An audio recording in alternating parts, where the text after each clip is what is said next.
Yeah, thank you. Thanks, Dan, for your leadership and friendship, and all of my colleagues. You know, I want to hone in a little bit on the environmental and climate advantages of American-made energy. It's been alluded to, but you might notice in our materials we've set some goals. These are aspirational in some respects, but very pragmatic in other respects. We invite others to bring their ideas of how to enhance energy development in the United States in a way that also reduces greenhouse gas emissions and participates in the reduction of global emissions. But what happened in Glasgow that was probably the most disturbing to me was that we have a president who went there and apologized for America's excellence and then provided cover for the biggest polluters in the world. We have an opportunity with our allies and with our technologies, I think, to set a different goal than simply let's get America to zero. Let's unilaterally disarm the American economy by just getting to zero, and then let China do what they do. And you realize in recent years, for every ton of reduction in greenhouse gas emissions that the United States has reached, China has added 4. We reduce 1, they add 4. That's not much of a global strategy. So I'd rather have us set, for example, a goal, rather than the U.S. being 0 by 2050, let's set a goal for the planet to reduce emissions by 40% by 2050.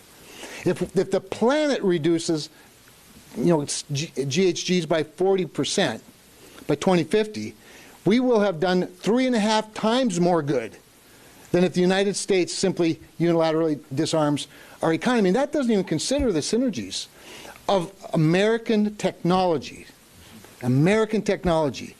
We are doing things around this country. I mean, look back to Dan's point about the reductions in greenhouse gas emissions, but over the decades, we've reduced SOx, NOx, mercury, particulate matter in several of our plants. We've acquiesced much of our leadership in nuclear to our adversaries while we invented it. I think we ought to restore nuclear energy as a high priority, especially with the newer technologies that provide more efficient, smaller plants. And then that technology itself becomes an innovation for sale. But we have to hold our allies and adversaries to a higher standard, not just unilaterally disarm in the United States. So a whole bunch of things. Hydrogen, great opportunity in this country, both green and blue hydrogen. Dan's already talked about natural gas. You realize that according to the Department of Energy's analysis, natural gas produced in the United States of America, liquefied and shipped to Europe, has 41% lower greenhouse gas emissions than Vladimir Putin's natural gas produced in Russia and put through a pipeline when you consider the life cycle of that natural gas. So natural gas is still a big part of it. It's going to be a big part of it going forward.